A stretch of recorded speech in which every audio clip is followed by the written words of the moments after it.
Hi friends, ఈరోజు మనకు video వచ్చేపాటికి రీయూజ్డ్ కంటెంట్ అనేది వచ్చిన వీడియోస్ అనేవి డిలీట్ చేయడం వల్ల ఏమవుతుంది.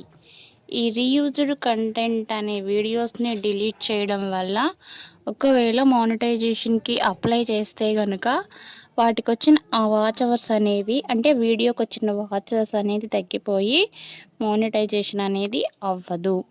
కాబట్టి ఎక్స్ట్రా వీడియోస్ ఉండేటట్టు చూసుకోవాలి. అప్పుడు ఆ వీడియోస్కి వచ్చిన వాచ్ అవర్స్ అనేవి, ఒకవేళ ఆ వీడియో అనేది డిలీట్ చేసినా వేరే వీడియో వాచ్ అవర్స్ అనేవి దీనికి యాడ్ అయ్యి మానిటైజేషన్కి ప్రాబ్లం అనేది ఉండదు. ఇది మెయిన్ యూజ్ అన్నమాట. ఒకవేళ మానిటైజేషన్ ఆగిపోతే మళ్ళీ మనకి ఒక 3 months 4 months టైం అనేది పడుతుంది. కాబట్టి ముందే జాగ్రత్తగా ఎక్స్ట్రా వీడియోస్, అంటే 1 రోజు 2 రోజులకైనా